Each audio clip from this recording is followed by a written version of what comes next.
Hey guys, how's everybody doing tonight? Let us know where you're from. We got a great show like always tonight. We're trying a new feed out, so bear with us. We had some Skype things with our program we had to redo, and we've been working on that all day, and hopefully everything goes good. But we got amazing guests, like always. I was so excited when she came back on, MJ Dickson. How you doing? I'm doing really well. How are you guys doing? Good. We're just glad to have you back on. And I'm trying to pull up the live feed, guys. Bear with me here. Want to see where everybody's from. Go on, MJ Dixon. How you doing? Yet. Let me back out. I'm doing really well. Again. How are you guys doing? Good. We're just glad to have you back on. And I'm trying to pull up the live feed, guys. There we are. We're live. Hey. How's everybody doing? Hey, Indiana, howdy. How you doing, Cricket? Let's see. Let us know where you're from, guys. That is an awesome name, Cricket. Yes. Yeah. Cricket. That's pretty cool. Hey, Cricket. Yeah, Cricket. She's on here a lot. She comes on a lot and watches. I recognize that name. Hello from England. Hey, what's going on, Nicola? Guys, let us know where you're from. Say hi. You got any questions for MJ? Please put them on the chat. I'm running the chat tonight. Alex is actually running the show. Hello, Louisiana. What's going on? Crystal, Dave Cook. No pressure, Alex. Yeah. Cricket again. Hi. How you doing? Anna. How you doing? Let's see. Charles Anthony. All right. You're a member of the Sage Tribe. I'm going to throw it out there and say use the hashtag Sage Tribe in the comments so these guys know where you're from. Yep, there you go. Sage Tribe. I am commenting as ParanormalWarehouse.com.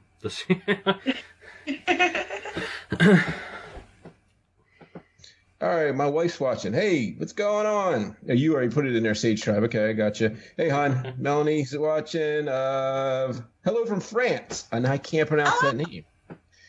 See, I'm sorry. Sergio? I'm both, I guess. Yeah, I would say Sergio. Okay. Jacqueline Stewart from Germany. How you doing, Germany?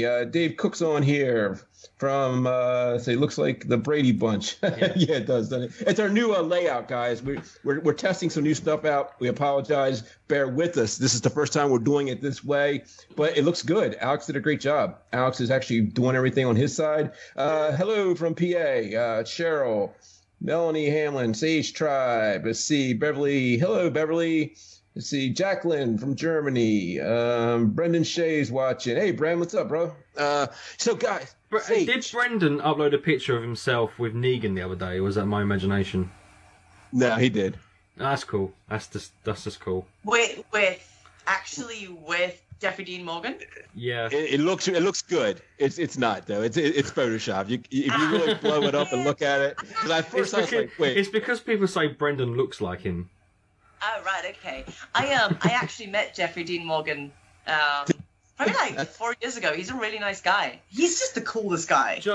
When they had the walk-in con or Walker Con or whatever they call it over here, him and Norman Reedus were motorbiking basically from like somewhere from one end of the country to the convention, and they kept bumping into people, and people kept uploading pictures of themselves with the guys, and I was like, this is just not fair. That's the coolest. Sir, it's okay. The person from France. It's Sir Duge. I don't know if I screwed that one up. That's not how you say it. I can't even remember what he's. Who else we got here? Crystal from live in England 4 years and lived in England for 4 years. Loved it. Cannot wait to go back. Okay, cool. Hello from Puerto Rico, Jackie Lopez. Puerto Rico. That's a new one, isn't it? That's yeah. Puerto Rico. Hello from Wisconsin, Ashley. Hello from St. Lucia, Caribbean. Shay George. I'm sorry. Lucille Campbell from Columbus, Ohio. Hello from Kentucky, Terry. Brendan's like, it's Photoshop. Yeah, it looked good though, Brendan. It really did. At first, I thought it was the thing, real thing. But my sister actually got to meet Daryl. What's his name? Norman Reedus. Yeah, she got her picture with. Pretty cool up in Philadelphia. South Petersburg, little town in Huntingdonshire. Crystal Bayer. Okay. Yeah, see that? See, the French person said I said it right. Alex, you sexy fuck. Hello from PA. Hello from Michigan. Hello in Lehman, New York. Robin, how you doing? Hey guys.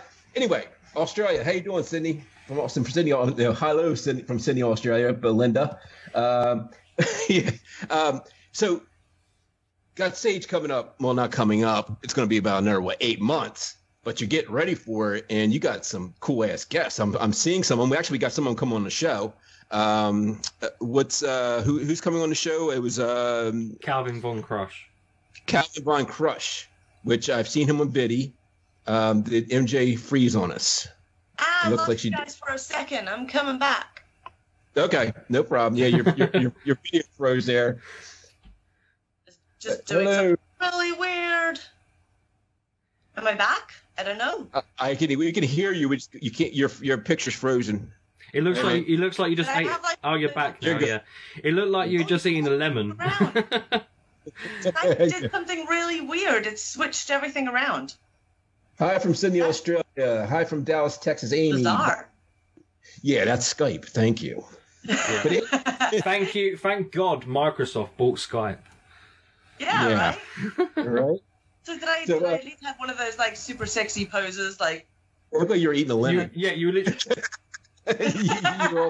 Literally. Hello from Red Car, England. Isaac. Loved Leeds. One of the favorite places to visit. Crystal Bear. Why are we talking Leeds? Who's in Leeds? Someone liked Leeds. Oh, okay. I'm sorry. I love Leeds. Okay. Crystal, love Leeds. Okay, is Leeds in England? Is that what that is? Leeds is a city in Yorkshire. And that's okay. Yorkshire. Okay, Yorkshire. Yorkshire.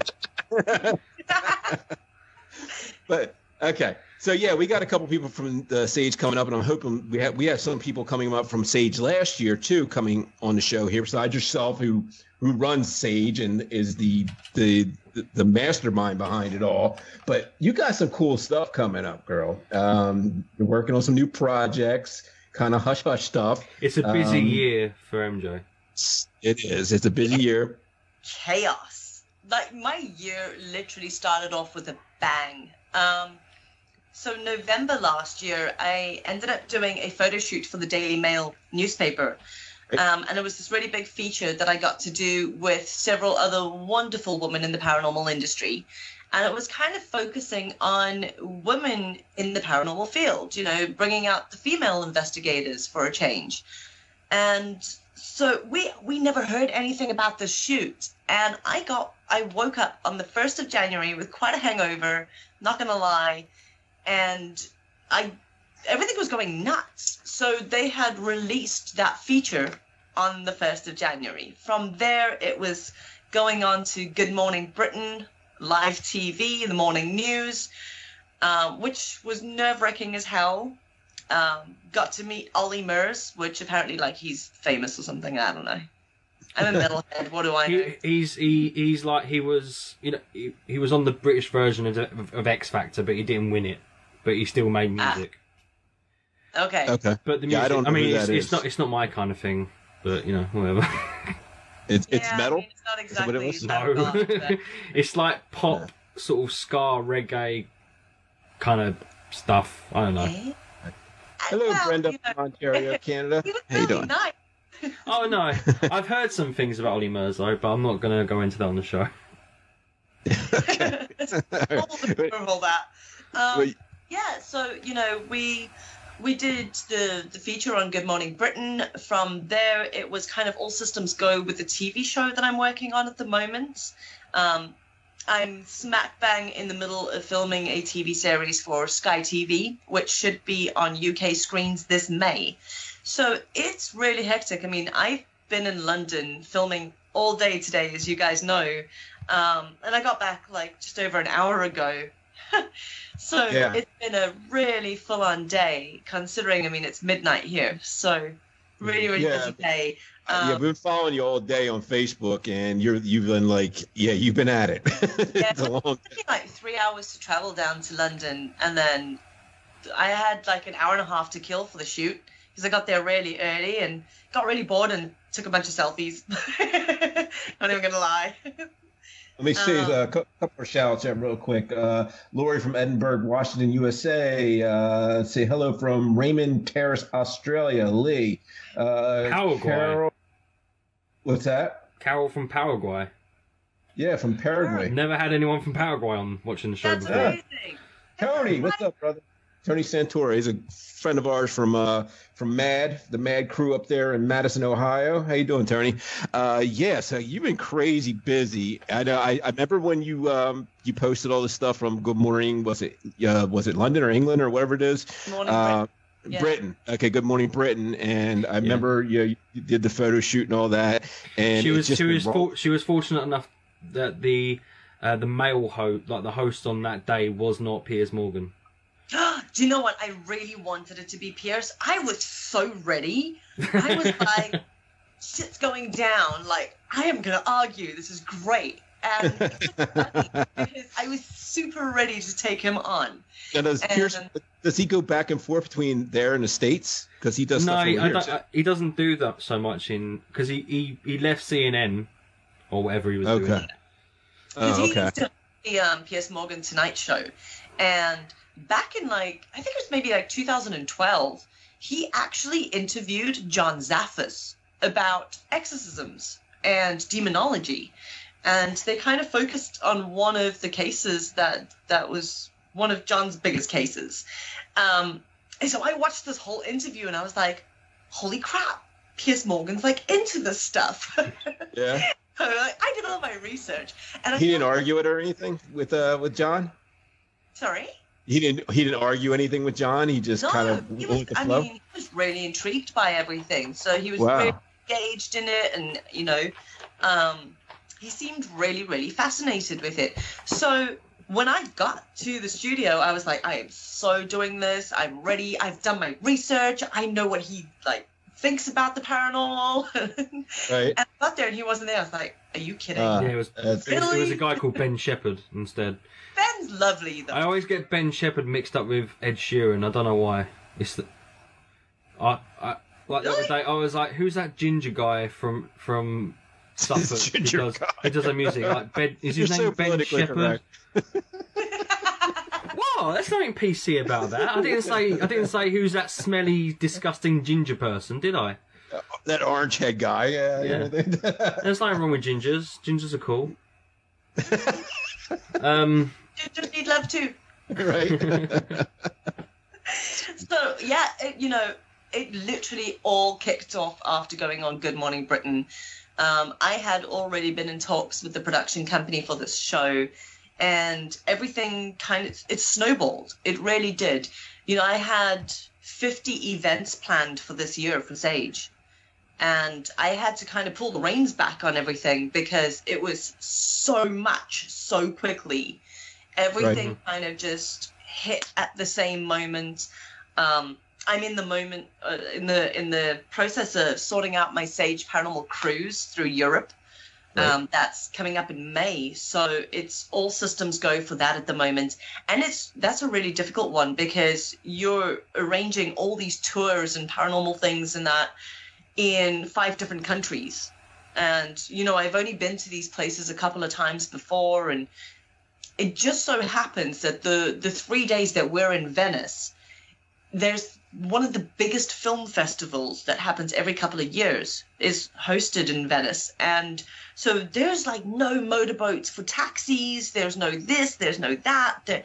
It's been a complete nightmare for me on top of trying to put all of that together, have all things Sage going on, have a full-time job and do the filming. So right. Been well, you're going to be in this. Yeah, I would have already started crying and hiding in corners and eating my own feces by now. Let me say a couple more shout outs here real quick. Hello, Marcy from Albuquerque, New Mexico, and hi from Nebraska. That's Rihanna Rodriguez. How you doing? Yeah. So you're going to be in the States pretty soon too. What, in May, I believe it is? April. April. Okay. Yeah, April. Yeah. So I'm going to be at Salem Con in Salem, Massachusetts.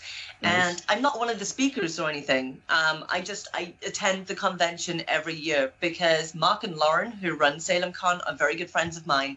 And to be honest, it's one of my favorite events in the States. It's really well put together. They're really great people. And what I love about it, this is Salem Con 5. So every year is like a little reunion. It's kind of like the Sage Tribe, you know. I've got my US para family over that side. And it's amazing because I get to see like 150 people that I know all in one place on one weekend. That's nice. Yeah, it's great. For me to come over and just spend time with everybody's awesome. But they've got fantastic speakers, and it's a really well put together event. This year, again, they've got Grant Wilson, John Zathis, Ken Bogle, oh my gosh, Frank Sinelli, Rosalind Baum. They've got amazing speakers. So I come over every year and support them, and I bring the Sage Tribe with me. So, cool. So yeah, I bring quite a few people over from the UK to attend the event. And well, unlike the UK, there's plenty of Paracons in America to choose from. Mm-hmm. Absolutely, yeah. And Salem Con is right up there with one of the best. It definitely is. Yeah, it's one of the bigger ones, and it's one of the ones you hear a lot about, like at the build up for it. Not actually that big. I mean, there's ones over there that are like 500-600 people. Salem Con probably has like 200-300. It's kind of like over. Well, what I mean by big is it's one of the ones better, well-known ones. You have a lot of them that are like hit or miss, and you kind of hear about them, and they disappear for a couple of years, or they disappear altogether. You have heard Salem Con for a while, just like you hear about Mid-South. Mid-South's a big one too. Michigan's a great one as well. My parents. Yeah. Keith Age puts a good one on Mid-South. He actually gave tickets away on our show a couple of years ago when we were doing a show. He gave tickets away. It's a big Paracon out in Kentucky. They do. It's really a lot of big people there. So we were really grateful for that. I went to Kentucky in September last year, and I absolutely loved it. There's some weird folk out there, but they are brilliant. Like, I had the best time. And the bourbon's really cheap. Like, I remember walking up to the bar and asking, because being British, well, I'm not British, but I live here. Right. But, so walking up to a bar in the UK and saying, hey, can I get a single bourbon on the rocks? You're going to get a 25 ml shot on some ice. I mean, it's like, like 2 sips. Yeah. It's not. I mean, they make it there. It's why it's so cheap too. Yeah. So I walked up to the bar and I asked for a Woodford, and they literally gave me like Woodfords and like 3 ice cubes. I was like, oh my god, heaven! You get lit in one drink. And they're like $5. Ain't bad. Right. Ain't bad. Like No. That's for some Kentucky bourbon, that's for sure. I mean, they make it there. There's so many like the distilleries down that area. I was speaking at CryptidCon last year, which is why I was over there with Nick Groff and all of them, Robert Murch and them, and it was a really great convention. But it was a bit frustrating because you're so busy with the convention that I didn't really get to see much of Kentucky at all. I was 5-minute walk from, I think it was Buffalo Trace Distillery. Yeah. Trace, maybe Jim Beam or something. Literally like 5-minute walk from the hotel. You could actually like smell the mush and everything. Sure. Yeah. It was crazy, and I was just like, it's right there. So, mainly because they're known to be really haunted, so spirits and spirits. Yeah, I mean the bourbon smell, the whiskey barrels, it's just, oh god, that's a great smell. I mean, it's not something you want to smell all the time, but it's just like when it hits you, it's just like amazing.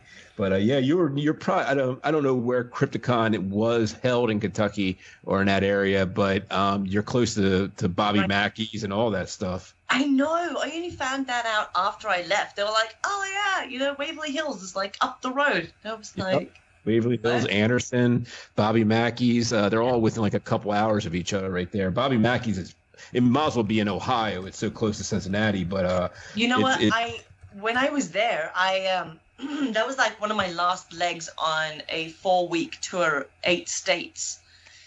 So by the time I got there, I was wrecked. I was so tired. I'd been investigating nonstop in like 7 other states. It was a mammoth paranormal road trip. Really? Yeah. Making conventions and investigating all over. That's cool. So by the time I got there, I was just like, yeah, you're ready to go home. You're done. You see enough. Speaking of weird Americans, the only place in America that I've ever been is Florida. That's Florida. And like, other than obviously speaking, I gave myself away as being British because I cut up my burger. And I'm not joking. A guy actually came up to us, me and my dad, and said, "Are you guys British?" And I went, "Yeah," because there's no American alive that would eat his burger like that. I was like, "Okay." That's so funny. And this guy was like, "You're not from around here, are you?" This guy was the epitome of American. He even had a cowboy hat on. It was just like, did I dream this? Did this really happen? One thing. Not all Americans wear cowboy hats. It all depends on where you live in the States, okay? Well, I mean, if you wore a cowboy hat where I live, you would look at them like they're like crazy, but then you kind of think, oh, they got to be from out west. I will admit it. I was in Texas, and the first guy that walked up to me that was good looking with a cowboy hat on and said, "Yes, ma'am." Weak knees. Yeah. It's funny because there's so much diversity and I'm pretty sure he's probably a homosexual. More than likely, but I mean, a good-looking man in a cowboy hat. Marcy, I guess she's asking MJ where you're from. MJ actually lives in England, but she's actually from South Africa, right? Correct? I am a mongrel. I'm a mongrel. I am born in Zimbabwe, raised between South Africa and Greece, then married a South African Scotsman, and ended up living in England. There you go. I'm a really, really confused child.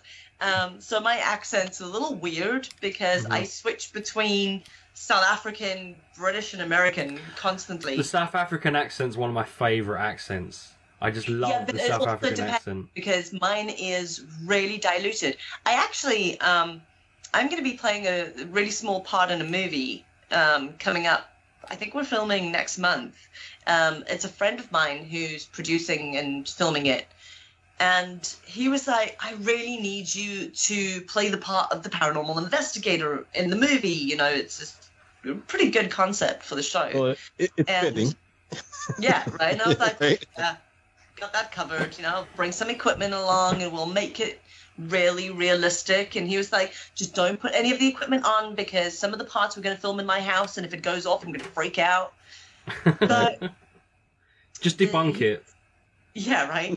And he was like, "I need you to be really South African. I really want the accent." And I was like, "Dude, I don't have an accent anymore." Right. And his mind's so diluted. He was like, "Well, fake it." So I actually have to fake a South African accent because watch District 9 constantly. Listen to it as you go to sleep because you'll pick it up. I used to pick up. Daryl won't know about this because obviously this is a British advertisement. But when McDonald's do those burgers in the UK from around the world, I used to try and do the South African accent in that, where he says, "I'm going to." Do it. No, it's because Helena's watching as well. She's going to rip me over. It's this is the real South Africa, my friends. You had it. Really good. Yeah, but that's the only thing I can't say anything else. I can only say what he says in the other, and in the other it says, "This is the real South Africa, my friends." I can't roll my R's. I can't roll my R's like they do as well. That guy he's been in a lot of movies like over here in the States too. Like he really picked up. I love that guy. I don't ever know his name when I see him on a movie, but that producer makes the District 9 stuff. He just put out a new one on Netflix. I don't know if you guys saw it, but it's like a trilogy of like 10 Helena's movies. Shouting at me, but I don't know what she's saying. What are you saying, Helena? Yeah, hit us up here on the chat, Helena. Hello, Tammy from Canada, Saskatchewan. I guess that's Saskatchewan. Okay. You Okay, cheers. Thank you. From San Squanch, Canada. So it's really funny because I've got so many things coming up this year, but not once did I ever think I would have to fake a South African accent in a movie. So we had once when Helena was ill, we had to call a paramedic over. So we had obviously 2 turn up as they usually do. One of them had a South African accent, but he wasn't South African. And apparently he has this disorder where he mimics. He has the accent, but we don't know why he has the accent. Okay. And that was really weird. I don't know. It was really weird, but it was hilarious. I wonder if that's possible. Like, if somebody from a past life, I've never really thought of this, if their accent could carry through. That would be really interesting to know. So it is, yeah. It's funny, when we had Annie Weaves on the show, we were doing accents then as well. Oh, Weaves, yeah. Yeah, Weaves. She's got that southern drawl. Yeah. Oh, see, again, I love a good southern drawl. When I was in NOLA, maybe like 3-4 years ago, every time I walked up to the hotel concierge and he opened his mouth, I was just like... My husband was like, would you stop that? But your husband must sound weird. Does he have a South African Scottish mix? He has a South African accent, yeah. But is it mixed with Scottish? Not really, no. Because he was raised in South Africa. His family's all Scottish, but he was raised in South Africa. So, I mean, you can tell he's South African a mile away because it'll be -4 degrees outside and he's wearing shorts and flip-flops. Oh, he's one of those freaks. Yeah. There's always one of those guys. This guy, it's 20 degrees out and wearing shorts. But he's got a Scottish name, though. I think Duncan is a Scottish name. Duncan Andrew Dickson, born on St. Andrew's Day. Yeah, it's definitely Scottish. Really? Yeah. Cool. Really couple more shouts here. We got Stephanie from Montreal, Canada. We've got Charmaine Snook from Murray, New Jersey, Port Murray, New Jersey. And Bradley Michaels. He doesn't say where he's from. Hello, what's going on? I have a question. Obviously, you've been to obviously you've gone over to America a lot. Mm-hmm. So I'm assuming you've been to a lot of haunted locations out there. A lot of them. Not necessarily investigating, but been to. Oh yeah. Visiting a lot of them, yeah, definitely. Most of the investigations that I've done, though, have been places that haven't really been done before. So, for instance, when I was in Texas, I just got to think of this now, because San Antonio, I investigated the Harlequin Theater. I know the folks that run the theater, and they've had some incredible experiences.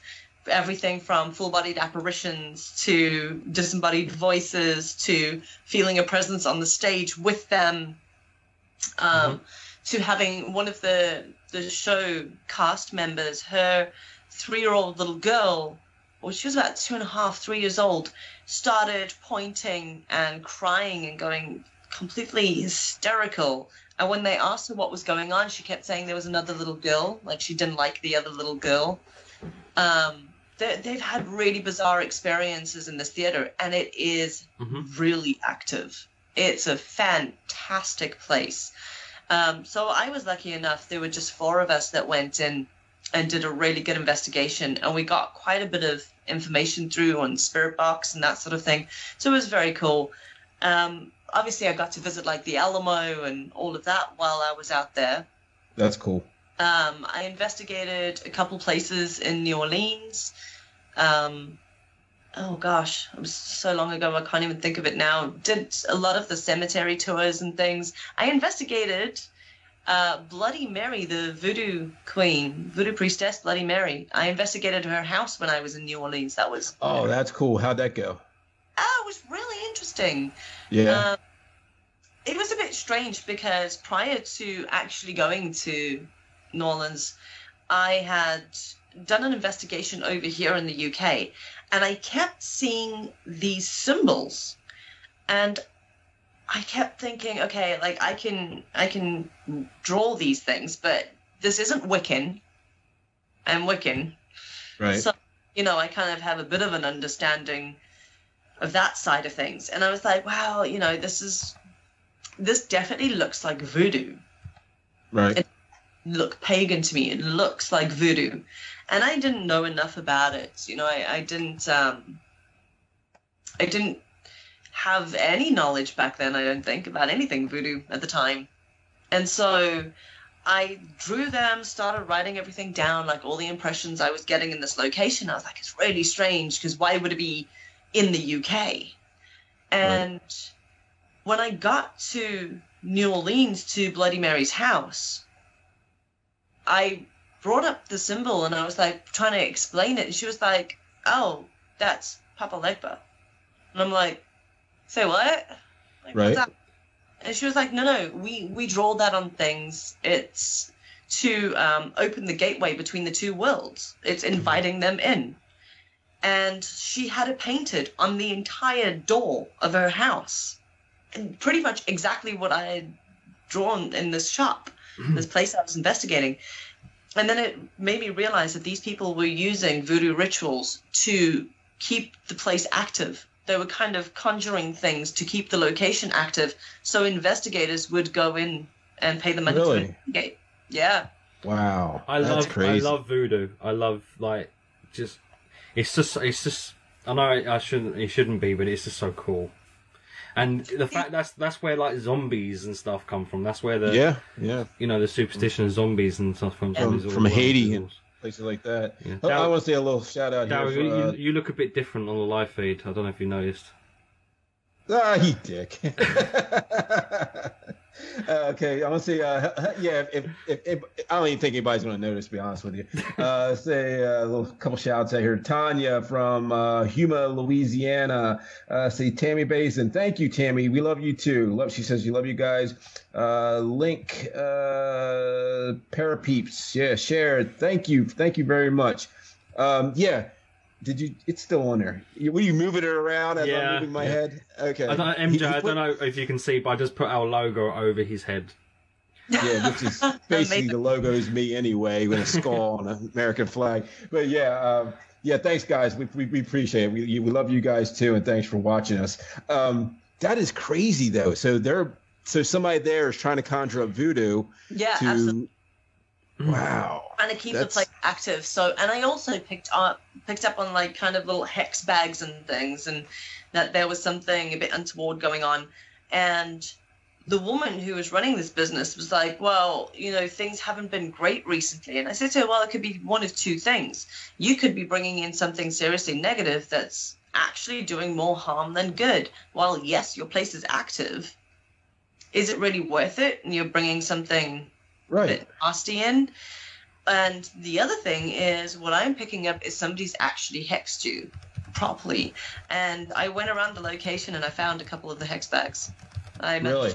Point them, yeah. Now, I've heard of people being hexed. I've heard like the oranges with toothpicks in them, people doing stuff like that. And this is stuff not like down south. This is in this area, like the greater Philadelphia area, people being hexed by voodoo or Samhain or whatever you want to call it around here, black magic, and having that stuff done, and their lives have actually upside down because of it until it was taken away from them. So I was about 5 years old, and my older brother, who was 10 years my senior, the two of us found out that there was an African witch doctor living on my grandparents' farm in Zimbabwe. Now, witchcraft is huge in southern Africa. Okay. Especially in Zimbabwe. That you have sangomas, or witch doctors, pretty much everywhere around the country. And so we had found out that this guy he'd built a little like shack house on the property. We found out that he was a sangoma and he'd passed away.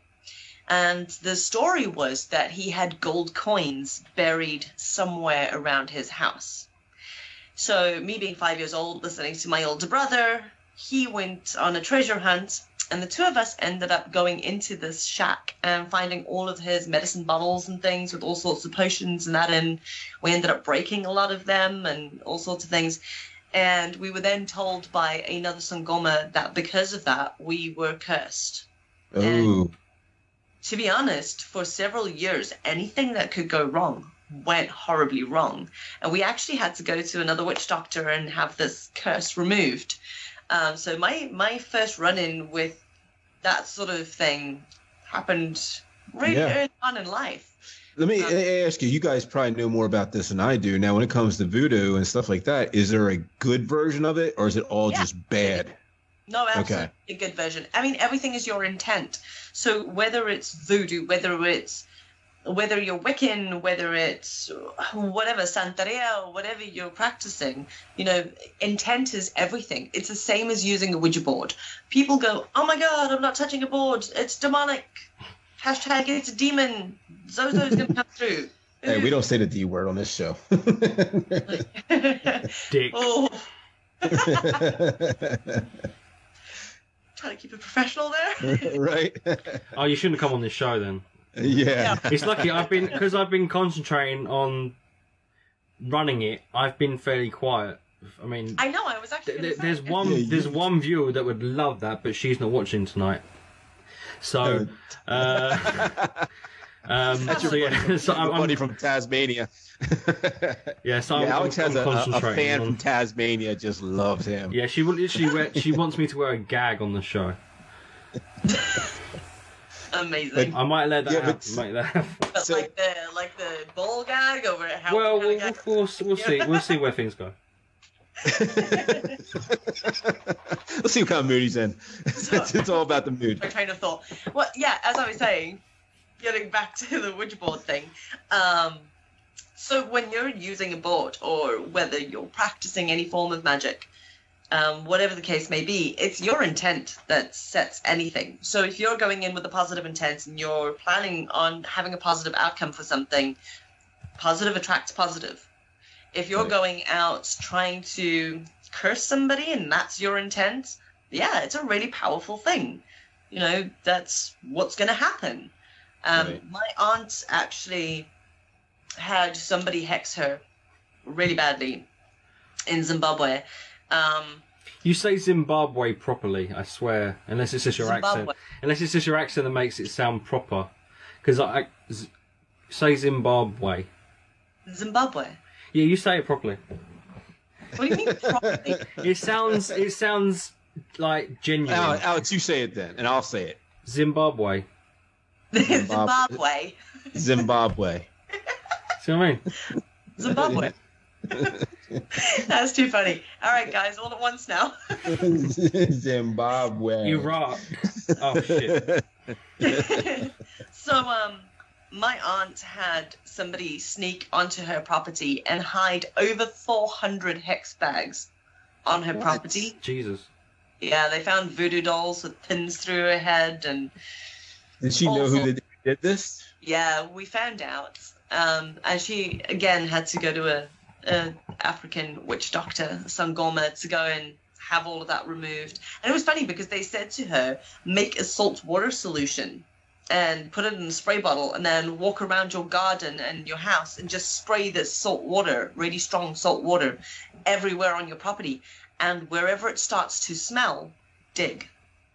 Really? And they did that. Wherever they started getting this weird stench, they started digging up all of these bags of like chicken bones and hair, and it was crazy. It was crazy, crazy, crazy stuff. But yeah, wow. That's severe. So I've had some interesting run-ins, but that's more on the African side of things, which I'm actually heading back to Zimbabwe in September. Hopefully for a few weeks in September, I'm heading back to film a bit of a documentary based on Southern African witchcraft. That's wicked. Oh, that's going to be cool. Yeah. I mean, that's where, I mean, obviously that's like where all the stuff in Haiti and stuff comes from anyway. Yeah, it all originated. There's a lot of influences. There's a lot of similarities, and I mean, we draw a lot of influences from voodoo and that sort of thing as well. So So I mean, is there any some sort of, it's probably the wrong choice of words, but is there any sort of weird stuff on your Greek side then? Oh God, yeah. Because I don't really know much about Greece. I've been there, but not the real Greece. One of the islands. Would you like Greece light? Yes. Well, in my family in particular, I mean, you get a lot of Greek gypsies and that sort of thing. So it's kind of like a Romany gypsies in that, where they have their own fortune telling and their own ways of doing things and their own little ceremonies and that sort of thing. So you've got Greek gypsies in that too, who are very similar. I mean, there is their own sort of form of witchcraft, if you will. It's not very well known. It's not really spoken about much at all. But my family in particular, so I'm on my mum's side, on the Rhodesian, Zimbabwean side, I'm 5th generation psychic medium. Now, on my dad's side, the Greek side, which is where my lovely black hair and everything comes from. Thanks, Dad. His side only had one medium in our family. It was my great-grandmother. And I am a complete doppelganger. I actually saw a photo of my grandmother and thought it was me in the photo. Really? Like, I looked at this photograph, and even my husband, Duncan, turned around and went, "That's a really old photo of you. It looks a bit weird." And I was like, "Yeah, that's not me. It's my great-grandmother." We have a chance here. We have a couple questions for you. Sure. Yeah. Sure. I love chat room questions. Okay, Marcy. I'm going to read what she has going on here. There was knocking on my door and window, but I blessed my house and told it that it was not welcome and it had to leave. I think that it worked. Can you tell me if it did? Thank you. Absolutely. So when you say you blessed your house, I'd like to know what you used for your house blessing. Again, it's the intent. So many people say to me, "There's something in my house." And I tell them, well, then tell it to get out. Usually their husband. Yeah, usually. But no, seriously, if you are having an issue in your house and you think there's something there, the very first thing you need to do is stand your ground and tell it to get out, or to pretty much stop its bullshit, because it is your house. It is your space. I, as a psychic medium and a collector of haunted objects, my house is chaos. There is always something weird going on in my house. And, I mean, I live with it because I keep an eye on it, and I kind of know what I'm dealing with. But anything in my house knows you do not even think of setting foot in my bedroom. Let me ask you a question real quick. Have you had anything of your haunted objects that you actually was so negative or it was bad that you had to get rid of it because you couldn't control it? Very recently, actually. Really? Yeah. So over December, in November, I was given an object. This family had a rabbit's foot. And it seemed like, you know, a normal rabbit's foot, according to what they told me. And then I realized that all the hair had fallen off it. It was kind of like just the bones and that. It was really bizarre.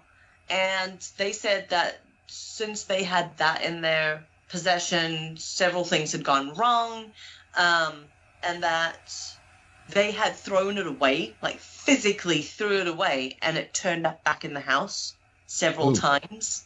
They couldn't get rid of it. So I was a bit like, that doesn't sound too good to me. And so I saw them in November, and they were like, "Oh, hey, MJ, we've got something for you. Here, take this." And I was just like, Merry Christmas. Crap. Sure. So before I bring any item into my house, even if it's just an antique that I bought at an antique store, because you don't know what's, you know, if there's anything attached to that, it will always be blessed. It'll always be cleansed, and then have like a bit of a cooling off period outside of my house, whether it's in the garage or something, and then I'll bring it in when it kind of feels like this is good, you know. And when it's in the house, I mean, I've got objects behind me. I've got Aleister Crowley's tarot cards, which are actually from a friend of mine, Frank Sinelli. I got them as a birthday present, and they came with an attachment. Thanks, Frank. The gift that keeps on giving. Yeah. No, Like really herpes. Like gonorrhea. So those have to be blessed, and not your gonorrhea or herpes. And, You said it's mine. I mean, it's ours. they have to be blessed and cleansed all the time. You know, like every 3 months, I got to keep an eye on my objects that I have. So I brought this particular object, this rabbit's foot, after cleansing it, blessing it, etc., etc. Brought it into my house, and my husband's mood went really shitty really quickly. And I thought, you know what? It's December. He runs a restaurant. It's festive season. Chaotic. And, you know, you're dealing with shitty customers the whole season. So I was a bit like, you know, it's expected. He's going to be in a bit of a bad mood. But this felt different. And I was like, right. And it got worse and worse and worse. And I was like, something's not right here. Even my house doesn't feel right. There's something in here. And I was like, well, I brought this object in. Maybe it's like a settling period, because sometimes if you take one object with an attachment and you put it in a house with other objects with attachments, they don't play very well together. So it can kind of kick off all the activity in the place. And then it takes a while for it to settle down, and you kind of realize that my Victorian doll pram can't be in the same room as those cards. I have to keep that downstairs in my living room. Can't put them in the same room. Or hell break. So I thought it was kind of that sort of thing going on. Then my mood started going really bad. It felt very oppressive. Everything was just really down, just crappy. I woke up at about 3 a.m, and I was walking across the landing to the bathroom, and I walked past my office door, and there was a small figure stood in the office door, and it kind of darted off, and I was a bit like, human. What I discovered was that it was elemental, and elementals are born of earth energy. They can be really mischievous. They can attach to things. But this was a particularly nasty little bugger. And I tried cleansing the house and the usual things. Nothing helped. It seemed to just piss it off. Really? It was great. And I thought I had it under control until around Christmas time. Just after Christmas, I had some friends over for dinner. And I went and I bought like all the stuff to cook this amazing meal for everyone. And I remember this post.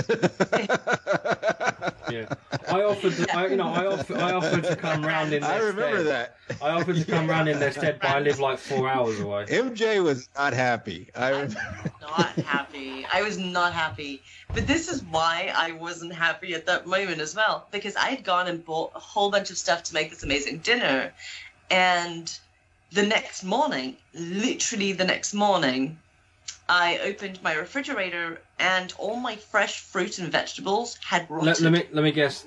There was no food, only Zool. Yes. So, yeah, you open it up, Zool. No, literally everything, all my fresh fruit and veg, like mangoes and all sorts of things that were perfect on the outside, I cut it open and everything was rotten, completely rotten inside. And all my pot plants in the house died. Literally. Overnight. Your pot plants? Yeah. All the Like plants and everything died. Oh, you said pot plants. I thought you did like weed. Pot plants, no, not like weed. I forget you guys don't call them pot plants. I mean plants that are in a little like, no pot. shit. She's got pot. Yeah, those two. No, I'm kidding. I'm going to get arrested. But so I think that was the quickest I've ever had Grant Wilson and John Zaffis on speed dial in my life. I called Mr. Zaffis up and I said to him, look, I've never experienced anything to this extent. I've never dealt with anything that has rotted stuff. I mean, Right. I was completely freaked out. I didn't even know where to begin.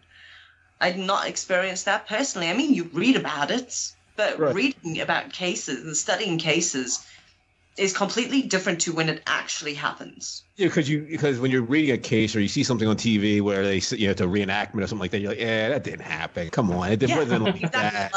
Until it happens to you, and then you're like, holy shit, this is something out of a horror film. Absolutely was. I mean, having this figure around the house, seeing it around the house.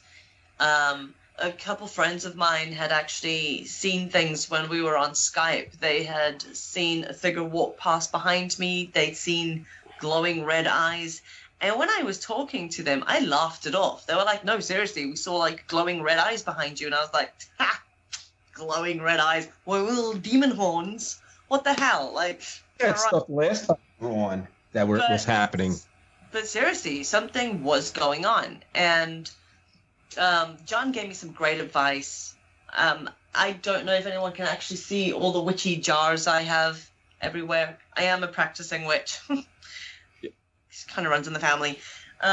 So I have like an arsenal of stuff for cleansings, not just your average burning some sage or Palo Santo.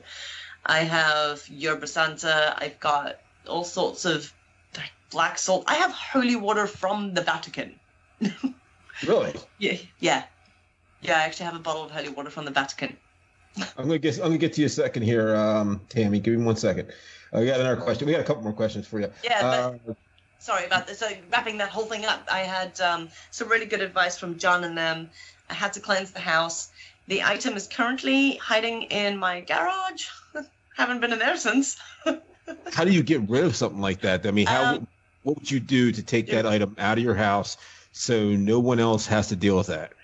So this is kind of my dilemma at the moment because, one, I could bury it on consecrated ground. That should help. Two is take it back to where it came from. Now, I tracked down the taxidermist who made this particular rabbit's foot, found out where the rabbit came from, the wooded area, the foresty area, and burying it there because it's an elemental spirit going back to the earth might settle it. Where was it? Where was it from then, or did you not find out? Cornwall. Oh, okay. Cornwall was like a weird part of England. They want independence from the rest of us, I think. So it's like the Texas version of America, right? No, it's not that weird. But Weird. Let me get to Tammy Bazin, right? She's been waiting for quite a while. Could curses be imprinted? I guess you meant on you, even if you have it removed. I'm not too sure, to be honest. I mean, I know of curses that carry through generations. You know. I've heard of that. Yeah. Like the Bell Witch and stuff like that. It's funny you should say that. Me and Helena were watching a documentary which Zavis was actually on. I'm not sure if I'm pronouncing his name right. Zavis. About Diggity. basically this guy was it was like living in a family that was cursed where the firstborn son would not survive, and he was basically trying to figure out if there was a way to break the curse because he's got a son and he doesn't want anything to happen to the son. But literally, like all the however many generations before him, the firstborn son did not survive, so the curse was real. So it would seem anyway. But that was really interesting. Hopefully Helena, as she's watching, can tell me what that was because I can't remember. So one of the things that I have realized with this sort of cases is if you can trace back the type of magic that was used for that, the type of ritual and that sort of thing, you can reverse it in some cases. Okay. Wow. Okay. So my family, there was said to be a curse on it because being a fifth generation psychic medium, especially coming from Africa, where it's not really spoken about, we would be considered, well, I mean, we are a family of witches, but we would be considered like strange. More of the evil side of things. They don't They don't necessarily see that you use things for good. And let's just say there were a lot of family issues, and so we had somebody try and curse us on a number of occasions. And how do you, so just I have to ask this while we're thinking of it. How, is there a way that you can tell that you've been cursed? I know in our family, yes, we have our ways of telling, but that's just our witchy psychic medium ways. Generally, if you think that you have been cursed, if you think that it is voodoo or santeria, the best thing to do is to go to a voodoo practitioner, because they'll be able to tell you. They'll be able to pick up on it. Mm-hmm. So most of them will anyway, the legit ones that aren't trying to just do it for a quick buck. But most of them will be able to tell you if there is actually something going on. And mediums should be able to pick up on it as well. So, yeah. I mean, I picked up on seeing those symbols and everything in that location. I mean, it was out of place to me. I could pick up on the hex straight away in that place. So if you go to a legit psychic medium, they should be able to pick it up. Well, let me ask you why you bring that up. How does somebody tell, like our viewers and ourselves, how do you tell if it's a legit psychic? Okay. Hold up like 4 fingers or whatever behind your back and say, yeah, how many fingers am I holding up? So, legit psychics. I mean, you want to be careful of, first of all, psychics who, when you go for a reading, they expect you to give them the information. And what I mean by that is kind of, you sit down in front of them and they go, so what are we here to talk about today? You want to focus on your love life? Do you want to focus on career? You know, because they can spew any old bullshit about love life, like, oh, you know, you're going to have ups and downs, and oh, and I see this is going to happen, and that. You're cold reading. Anyone can cold read. Mm-hmm. So it's important to find a medium that is very straightforward when it comes to the fact that do not give me information. I'm here to do a reading for you. And I tell people straightforward, I'm here to do a reading for you. You're not here to give me the information. If you want to give somebody the information, go pay somebody down the road. That's a complete charlatan if you want to waste your money. Right. But if you want a legit reading, first of all, I don't take money up front for readings because I have to feel like I've given that person enough information. I have to feel that for me, the reading went really well, that they found the answers they were looking for or maybe connected with the person that they were hoping to connect with. Right. So do mainly tarot reading. And I mean, I've done readings where I've had nothing come through. Nothing. They want to speak to a loved one, and unfortunately, you can't just click your finger. Helena's always says that if there's a message like it'll to come through. it will come through. You know, you can't Exactly. just people can't just expect to go to a medium and be told stuff. Exactly. If there's nothing to come through, I will be the first person to tell you, man, I got nothing. I'm not going to charge you because I haven't given you anything. You came here looking for a certain outcome. I'm sorry, I can't give you that. There is no message. There is no one here to speak to you. So those are the kind of things you want to look for if you want to go to a legit psychic medium, whether it's for a tarot reading or whether it's to speak to a loved one that's passed away. Anyone that kind of wants money up front, a lot of people do, because they book readings and so that they don't get screwed over with people missing appointments and, you know, taking them for a ride kind of thing, wasting their time. A lot of people will ask for a deposit up front, which I don't see the problem with that. This is a personal thing for me. I won't ask for money up front. I won't charge somebody if I don't feel like I've given them what they came for. Right, that's good. That's good. It's good of you to do that. I mean, yeah. That's you got another question here. This is a pretty simple question, actually. Lori Jerome, do you experience a lot of fatigue when dealing with hauntings, and how do you rid of it? Fatigue? You sleep. Yes. Yes. Okay. So we all know that in order for something to manifest, it draws energy. And if it can't draw energy from electrical things around you, your batteries, your camera batteries, that sort of thing, it is going to draw it from you. Now, the way to get around this is learn how to ground yourself better. Once you learn grounding and putting up your psychic protection, and you know, I have a very weird way of explaining psychic protection to people because you will never forget it after this. You're not going to use a condom as a metaphor, are you? Yes, I am. I knew it. Yes, everybody knows. Put on your psychic condom.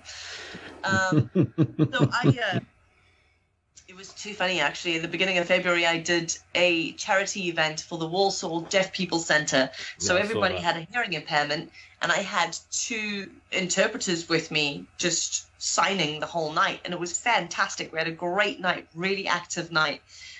But I was doing a bit of a talk beforehand, and I actually had one of the interpreters, when I got to my psychic condom talk, doing grounding with them and protection, she was like, when I said it, she turned and looked at me and she was like, excuse me. And she's like a condom. I'm like, yeah. I mean, what is that in sign language anyway? I mean,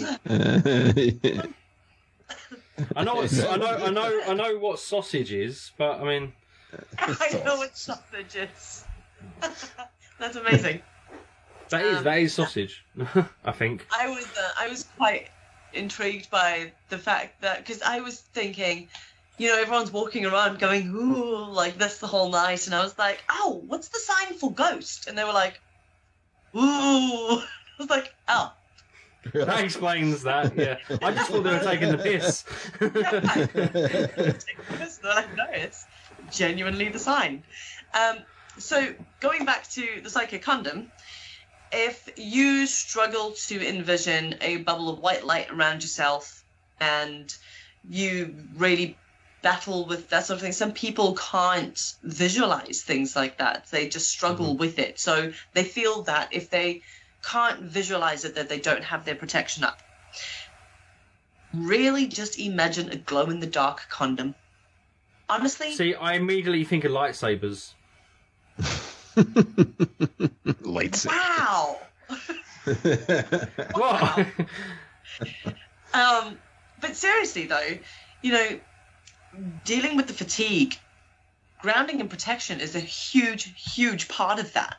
Once you can get around that, you're pretty good. Also, I mean, when you're a paranormal investigator, not many people know this, but health-wise, you take a bit of a knock. I mean, coming from me, trust me, I should know. You know, stage 3 cancer, chemo for 2 years, 2 major life-changing surgeries. You do take a bit of a knock. My biggest problem is that I am a physical medium. So they love to show me how they died. And I physically feel their pain.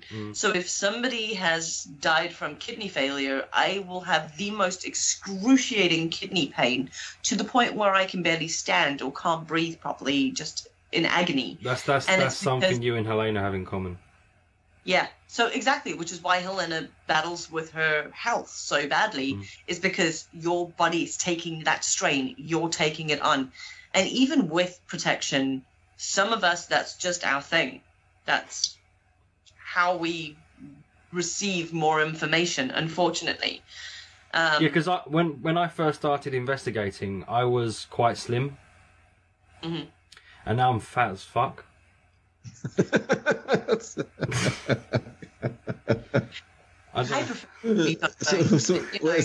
you're saying it took a physical part of your body. You're blaming paranormal. It added it on.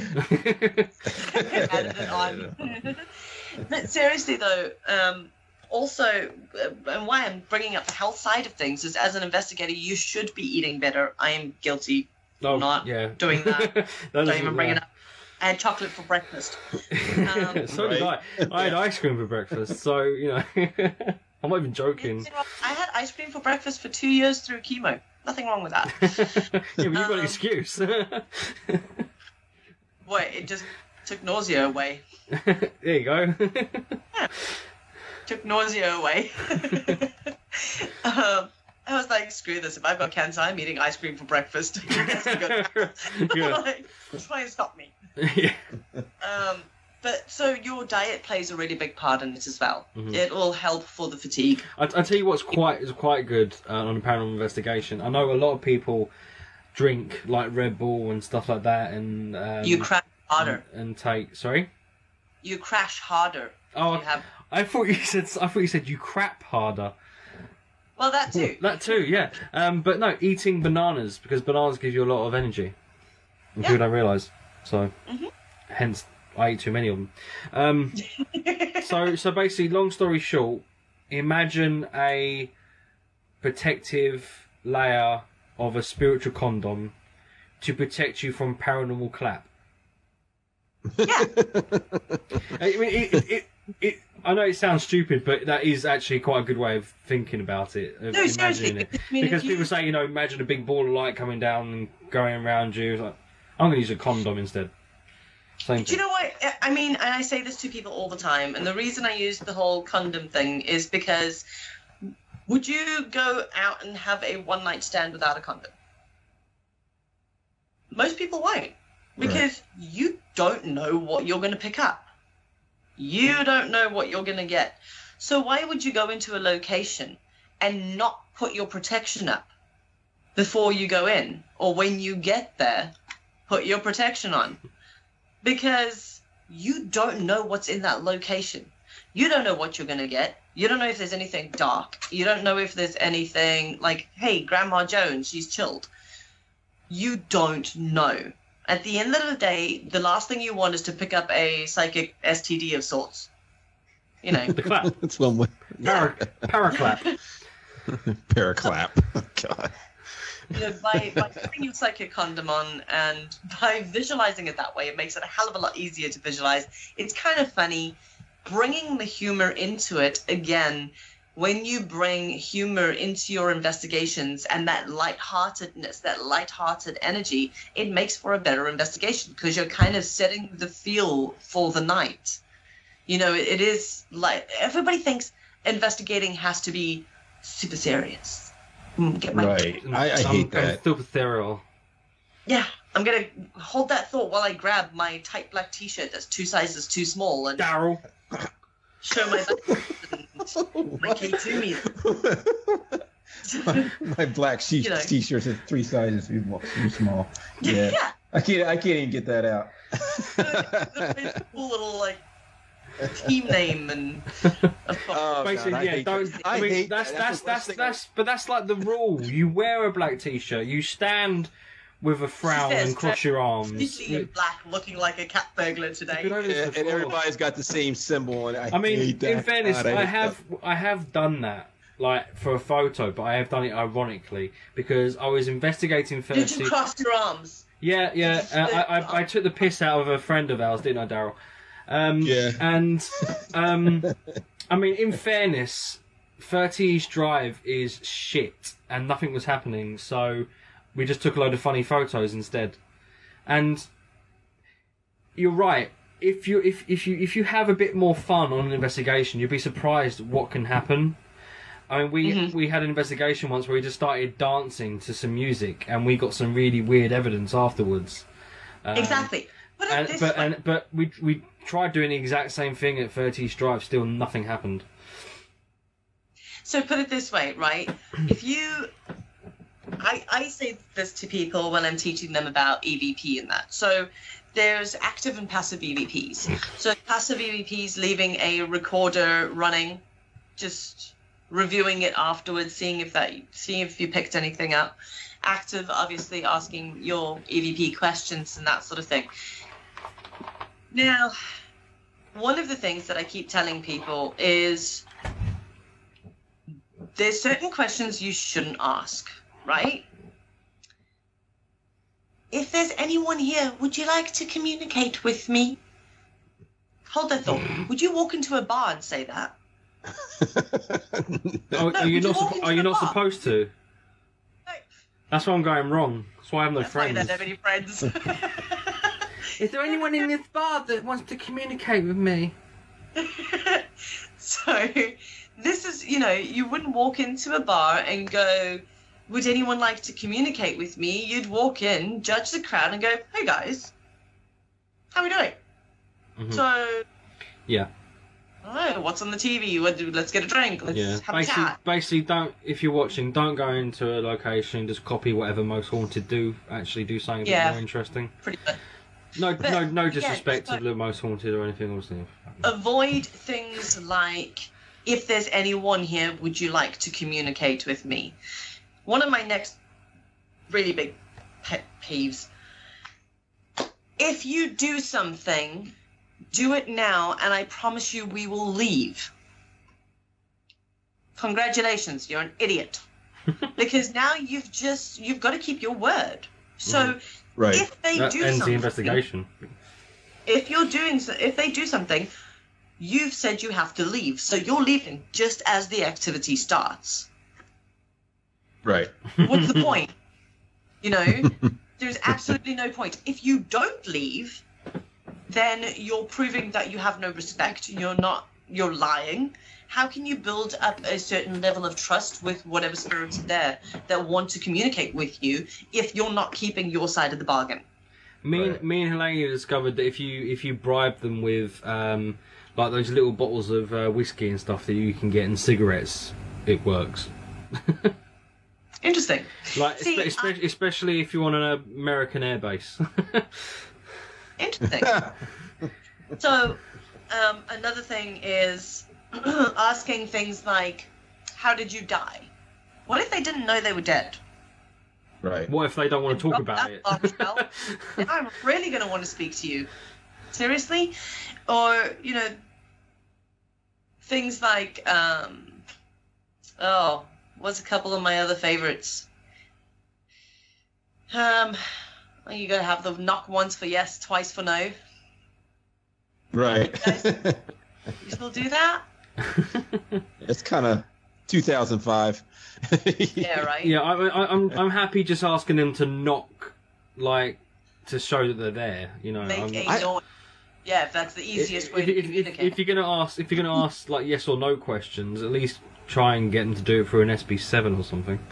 Right. I like just going on a location and just sitting there quietly and just seeing if you get anything. I mean, and not actually asking questions and stuff like that sometimes. In your tight black tee. Yeah, my tight black tee. Yeah. Hat backwards. Yep. And your grey beard. My what? Your grey beard. My grey beard. Oh my gosh, so I was on BBC Radio on Valentine's Day doing the morning newspaper review. I don't know why. I have no idea. Like, I don't even read the newspaper. Why do it? It's too depressing. Reviewing all the morning newspapers on BBC Radio live. It was fantastic. It was actually good fun. And we were getting all these Valentine's messages coming in, and there was a guy that said he's making today Hug a Grey Beard Day. I'm a grey beard. Yeah, it's pretty cute. So you could have your own day, Daryl. Hug a Grey Beard Day. Grey Beard Day, yep. Yeah. Got my own show, so I have a Grey Beard Day. That'll work. There was a question on here, and I think she answered herself. Because that's how long we've been ignoring her for. She's been able to answer her own questions. She answered her own question. No, I asked. Her name is Tammy. I asked her to explain a little bit better because I didn't really understand what she was asking. Apparently, she does readings herself, and she finds after some of her readings when something dark comes through that it really wipes her out for a few days. And she was asking, what do you do in that case to kind of combat it? Okay, so it's pretty much a form of a psychic hangover. Yeah. Yeah. Okay. Personally, what do I do? This is going to be the cheekiest plug ever. I make my own products. And one of the things that I make with all my wonderful witchy ways, my product line is called Witchwork, ironically. And one of the things that I make is a salt, sage, frankincense bath salts. It's sort of a bath blend that I use specifically after any readings that have really taken its toll on me, or any investigations that I can't just shake.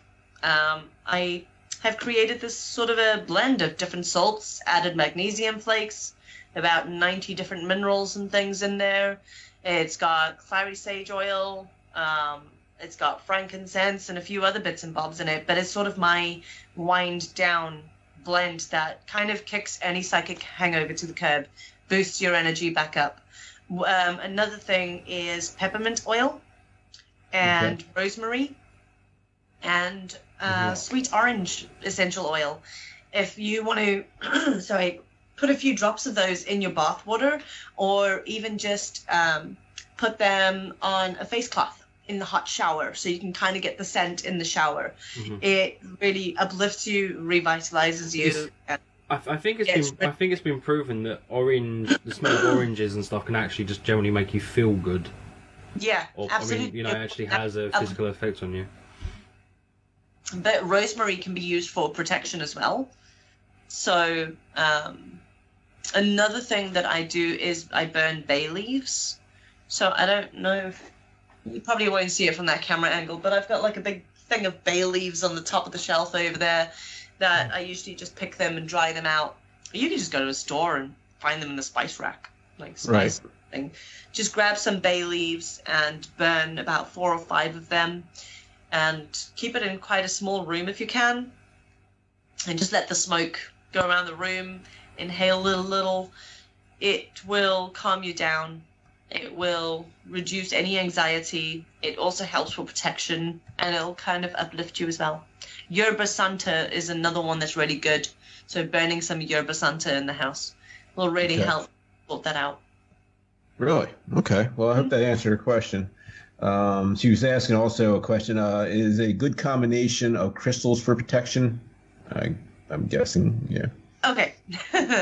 So that is actually another good point. So crystals, when it comes to having a really bad psychic hangover or from an investigation, I'm gonna get up for a second. I'm gonna lean over to my window where everything charges. I've got all my crystals there. I'm going to show you my crystal that I use when things get really, really bad. I usually end up like hugging this thing. Is it going to be big? Okay. Is it a massive crystal? It's a stick of selenite. That is a fucking big crystal. It is. Jesus. So it's this beautiful piece of selenite. So we have a couple of pieces of that, but they're only like you know. Like the little. Yeah. Yeah. I feel so like. So MJ, what does that do for you? That selenite. It's an angelic stone, so it raises your vibration. It will. Put it this way, quick rundown of crystals. So crystals have their own vibration, and generally they're quite high. And now when it comes to you feeling a bit out of balance, so if one of your chakras or something, or you're just feeling like things aren't quite working properly, you know, your energy levels are really low, it could be that one of your chakras or something's just a bit off balance.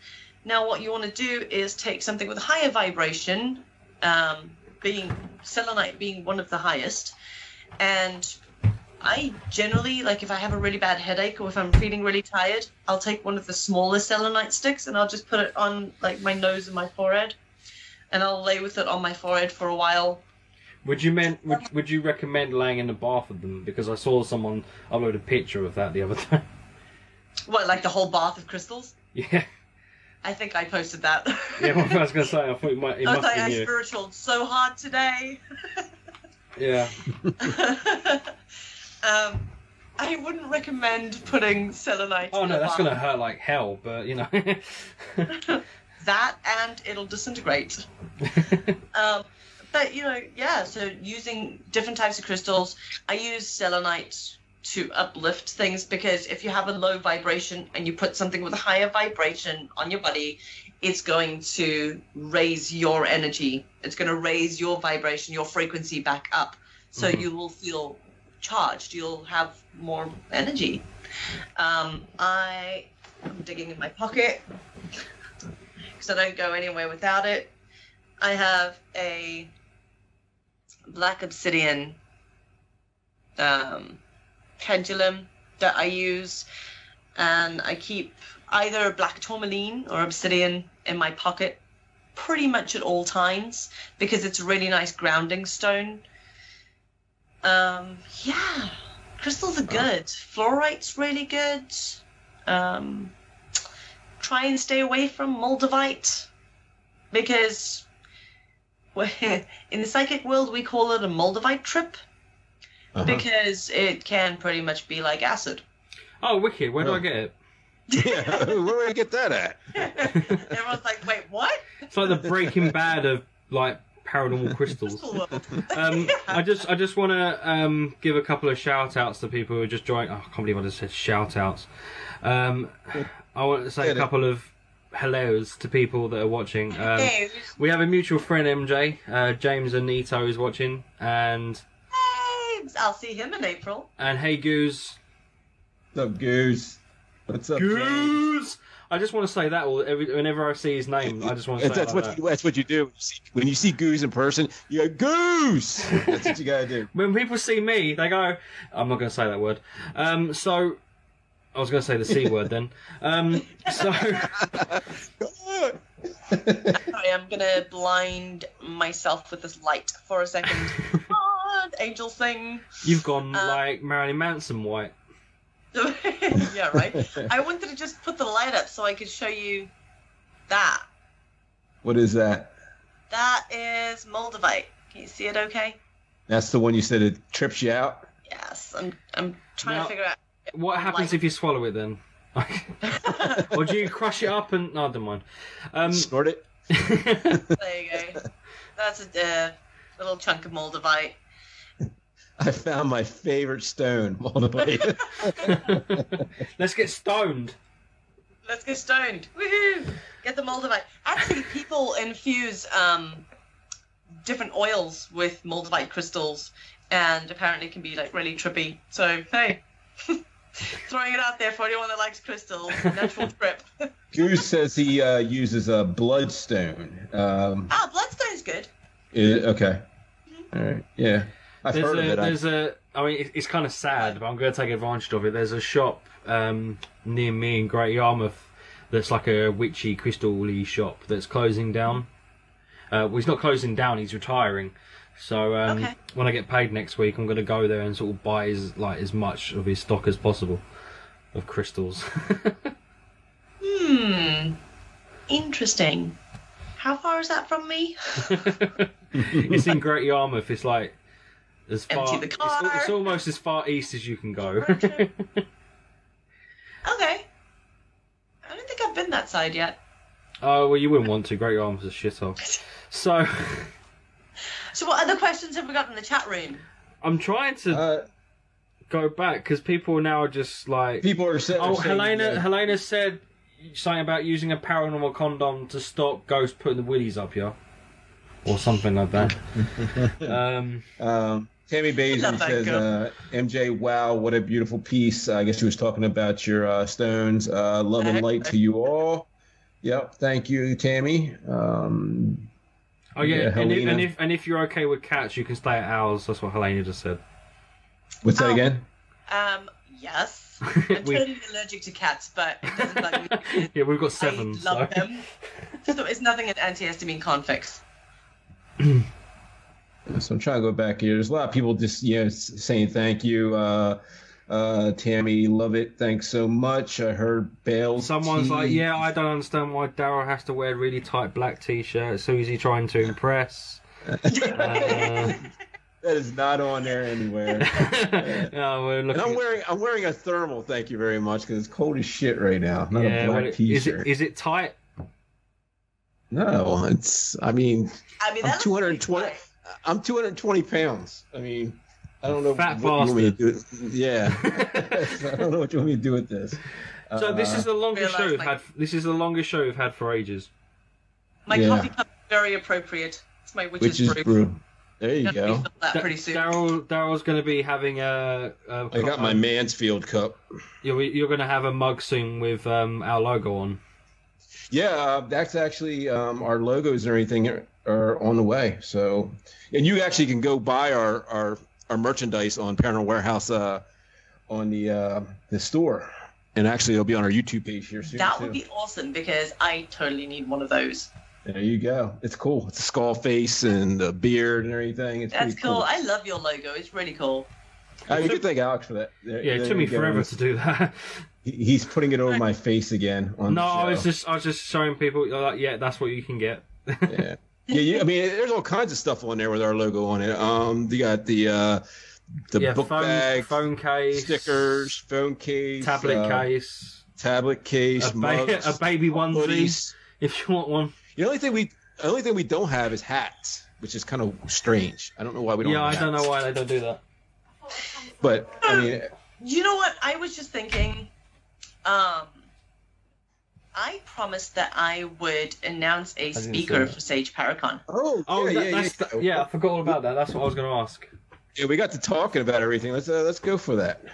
Okay, so for anyone watching that has no idea what I'm talking about, I run a paranormal convention out here in England, and it's in Coventry, which is in West Midlands area, Warwickshire, and it is at Coombe Abbey Hotel. So this year is the 4th year, and it's taking place the 7th to the 10th, 7th to the 11th.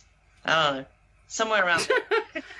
Right, give her a break. She's really busy, okay? I am exhausted. I have been filming all day. 7th of November. And it's a 4-day event. You don't have to come for all 4 days. You can come for just a couple of days. But we have some really cool speakers. So we do an investigation of the location. We do a medieval banquet. And then we've got 2 days of lectures over the Saturday, Sunday. And so far we have Taz Thornton, who is doing a talk on shamanism. So kind of a shamanism 101. Hey! Is there something behind me? Not see me. And then we have Ashley Mortimer, who is a High Wiccan priest, who's going to be doing a talk on sort of the history of witchcraft in the UK. And hey, babe. We also have Calvin von Crush. Calvin is going to be doing a show and tell, bit of a difference. It's a show in hell. So he is known as the occult collector. So he's going to be bringing some of his occult items over. So yeah, we've got the occult, we've got witchcraft, we've got shamanism, we've got Claire Barrand, who is a paranormal author. She's going to be doing a talk on sort of Welsh folklore and what inspired the stories in her paranormal book. Okay. Who else? Oh my gosh, I've gone blank already. But, oh wait, I'd be the other person. I'm doing Yourself. Got myself. I'm going to be giving a talk on sort of the history of ghost hunting, a few, well-known cases and that sort of thing, and also a couple of my cases, because I've worked some really interesting ones recently. So, I said we're going to announce a speaker. The theme for the party this year is voodoo. It's nice. A voodoo in the Bayou Bash, which if anyone has been to our events, well, my events, they know that I love all things fancy dress. Any costume parties, great. I love it. I love theme parties. So we're going all out for this voodoo party, and we can't have a voodoo party and a voodoo theme without having a voodoo queen. So we have the voodoo queen, Bloody Mary, joining us this year at Sage Paracon. That's awesome. Yeah. So, Alex, I know you like all things voodoo. Yeah, it was. Yeah, and she's actually been on Ghost Adventures and a few other shows as well. So yeah, that's pretty. Over I think like 200 documentaries and things as well. Yeah, so she's been on a lot of stuff. So I mean, she's like the go-to person in the States when it comes to voodoo. I immediately recognised her from obviously being on Ghost Adventures and stuff. Because I mean, I haven't really watched anything else other than Ghost Adventures paranormal wise recently. That's sad. I know. Well, I mean, one of these days, May's around the corner. You'll be able to stare at my mug on your screen pretty soon. So there you go. What channel is that on? I'm hoping we get over here in the States. It should be, because I know there is an international distributor for the show. So I'm. Well, I've got Sky on my laptop, so I could always do this and play, even though that's not really legal. I could screen capture it and put it on. Yeah, that's like copyright infringement or something. Yeah. Yeah, I didn't hear a thing. Didn't hear a damn thing. No, I wouldn't do that. That's right. I wouldn't do that because I don't want to get sued. Yeah, no, we'll be getting I'm sued. not worth much as it is. Yeah, but yeah, guys, hey man, it's been a great show. Some great comments going on in the chat room for MJ. In that chat room right now. As soon as we're done with this, I'm going to go, and if there's anything I missed, guys, I'm going to try my best to respond to everybody.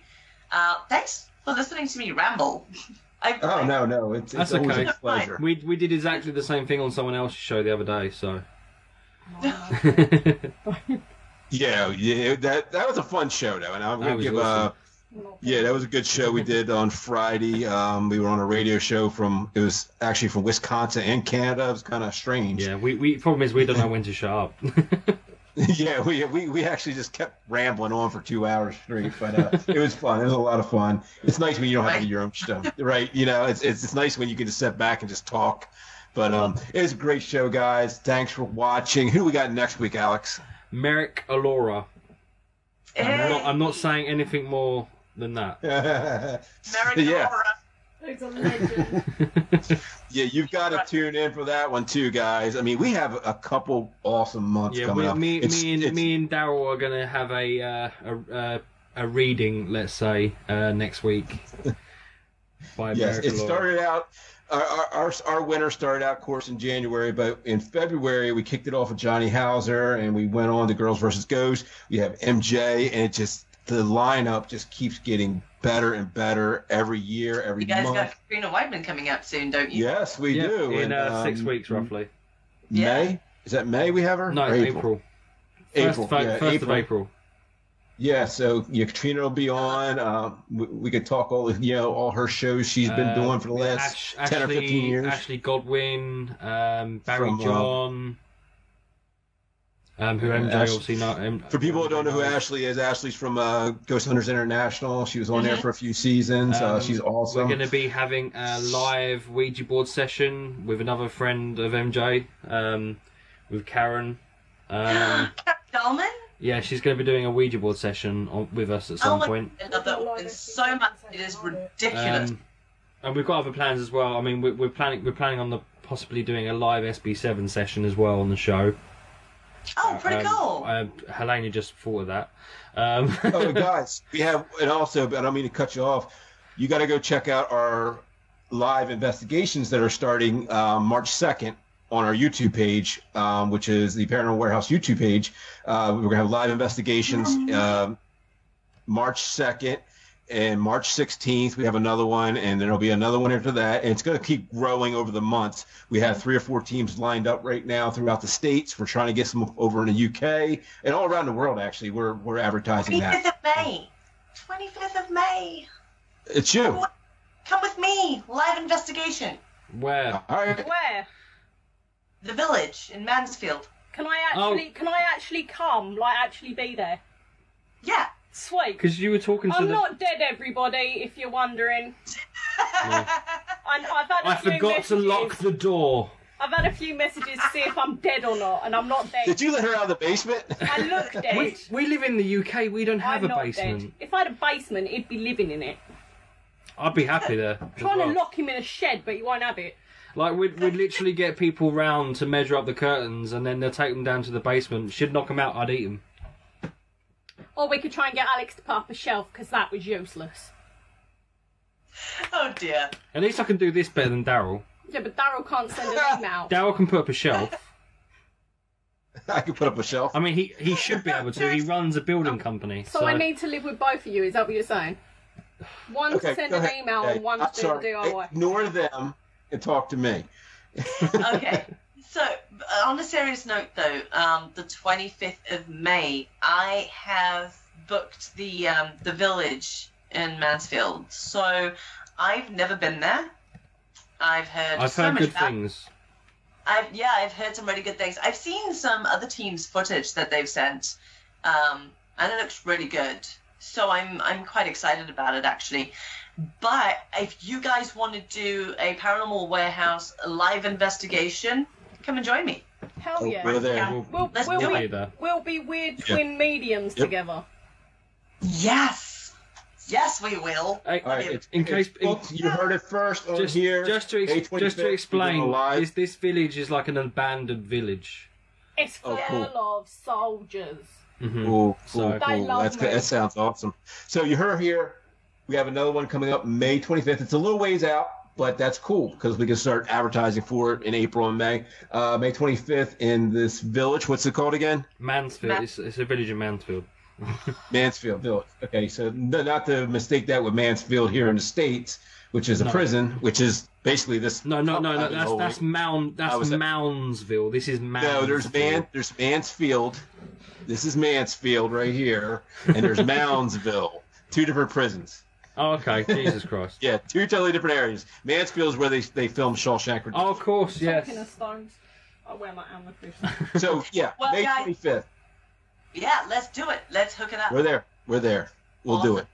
Yep. Sounds good. So, guys, thanks for watching. You guys have been awesome. Thanks for our great guest, MJ. It's always a pleasure.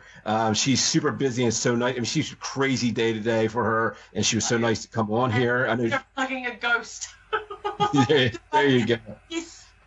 Sleep. Yeah, so she's got to get some sleep as well as everybody. That looked like the ghost of like Dipsy from from the Teletubbies. It's a TYB, baby. What time is it in the UK right now? Like 12:30, 1 o'clock? Quarter to 2. Quarter to 2. Well, 20 to 2. Oh my God! It's only 8:30 here, so I'm gonna go watch some TV. Quarter to 2 in the morning. I have been on the go since like 8 o'clock this morning. I am dead. Oh. Is there anything you want to plug real quick before you get off here? Yes, I'm going to head over here. I'm going straight over to the Sage Paracon Facebook page. So if you guys want to chat to me there, it is just search for Sage Paracon or Sage Paranormal. I'm going to do a couple of announcements, put Bloody Mary on the announcement on the actual page, and I will catch up with everybody in the comments. But go over to the page, guys, give us a like, and come over for the convention. If you guys want to come over from the States, I'll help with figuring out your travel and that sort of thing as well. And even if you've just ignored the fact there's a Paracon on, it's just a great place to go to as well. Yeah. I don't mean England itself. I mean Coombe Abbey, obviously. Coombe Abbey's amazing. So, Daryl, you've got until November, man. I hear you. Get your shit together. I do want to come over there eventually. I do. I just can't bring my guns, and you don't need them here. You don't need guns. What do you mean? I'm just kidding. I'm kidding.